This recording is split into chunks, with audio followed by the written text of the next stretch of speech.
Salut à tous, j'espère que vous allez bien. Aujourd'hui je vous retrouve pour une vidéo qu'on m'a demandé assez souvent sur les vêtements et les chaussures au Japon, et c'est ce dont je vais parler aujourd'hui. Avant qu'elle ne commence, sachez qu'il y a un sommaire dans la barre de description pour vous référer aux points que je vais aborder. C'est parti!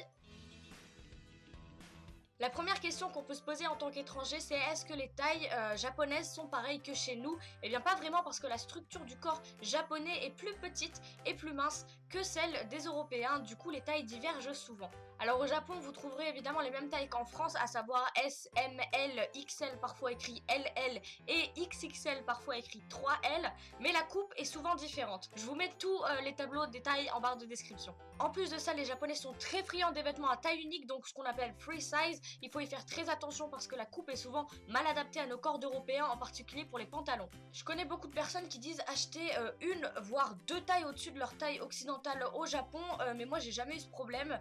Les seules choses que j'ai remarqué, c'est que les chapeaux étaient souvent trop grands pour moi par rapport aux chapeaux ou aux casquettes que j'achetais en France, et on m'a expliqué que c'est parce que les Japonais avaient une tête, un crâne plus large en fait que les Européens, mais mis à part ça, j'ai pas eu de soucis. De toute façon, le meilleur conseil que j'ai à vous donner pour ça, c'est d'essayer les vêtements dès que vous le pouvez, parce qu'au Japon, comme en France, il y a ce problème de ce pantalon à cette taille me va parfaitement quand je l'essaye dans ce magasin, mais pas dans cet autre magasin, parce que tout dépend de la coupe, de la marque aussi. Donc quand vous serez habitué aux marques et aux tailles japonaises, ça ira tout seul, mais les premières fois, essayez au maximum les vêtements que vous souhaitez acheter.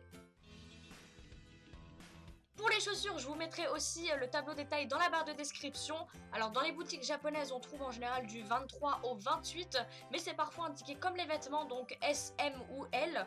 Moi personnellement, je fais du 36-37, et la taille M, qui est souvent 23,5, donc 36-37, hein, m'allait parfaitement, mais comme les vêtements, essayez avant de les acheter. Pareil, les Japonais ont les pieds plus petits que les Européens, et pour les hommes c'est parfois plus large, donc faites attention parce que même si la longueur de la chaussure semble bonne, soit vous n'allez pas rentrer dedans, soit elles vont être beaucoup trop larges pour vous.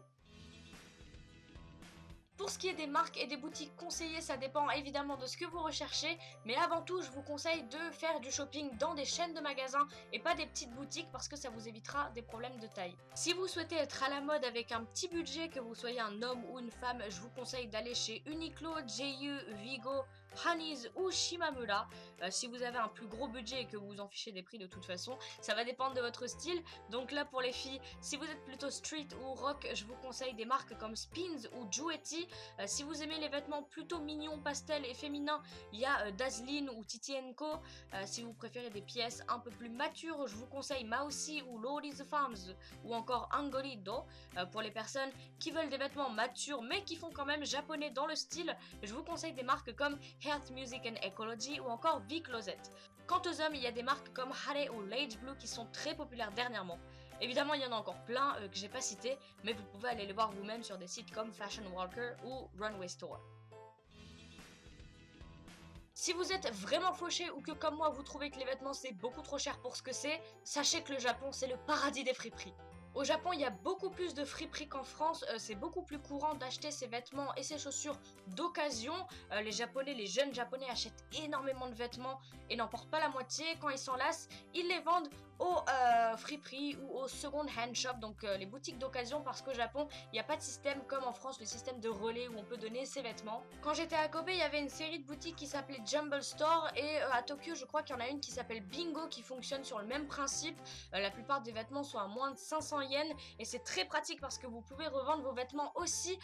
Du coup, c'est très utile quand vous quittez le pays et que vous n'avez plus de place dans la valise. Je parle en connaissance de cause. Si vous faites confiance à internet pour acheter vos vêtements ou vos chaussures, je vous conseille soit le site d'enchères japonais Yahoo Auction, soit le merveilleux site Zozo Used. C'est un site où les grandes marques liquident leur stock et c'est le paradis. Il y a énormément de marques proposées, vous trouverez définitivement votre bonheur.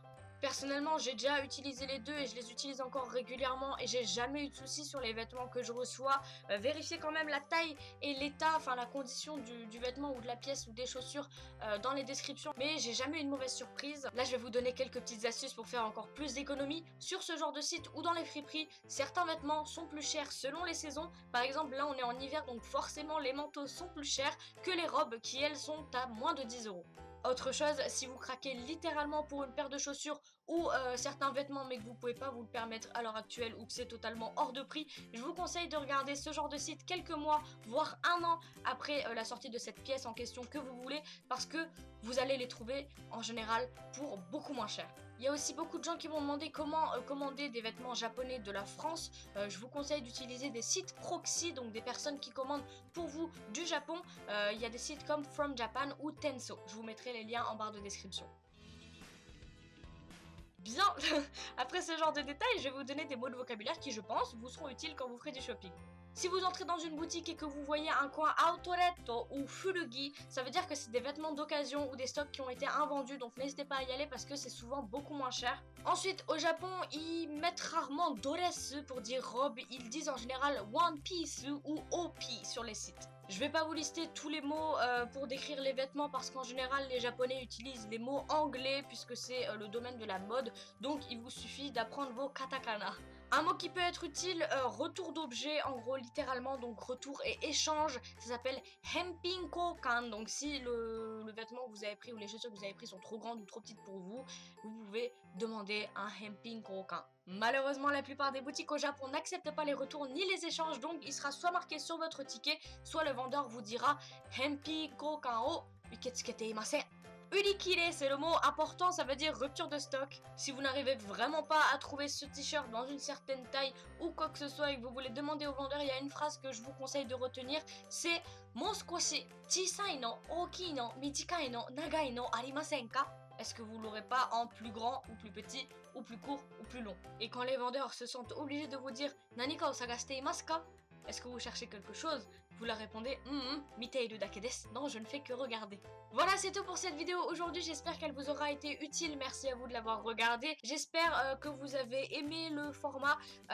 J'ai essayé de changer un tout petit peu parce que c'est vrai que quand je fais ce genre de vidéo explicative, le format est un peu long. Je parle pendant 15 minutes. Ça doit être long à regarder. Donc j'ai essayé de changer un petit peu. Je vous dis à la prochaine.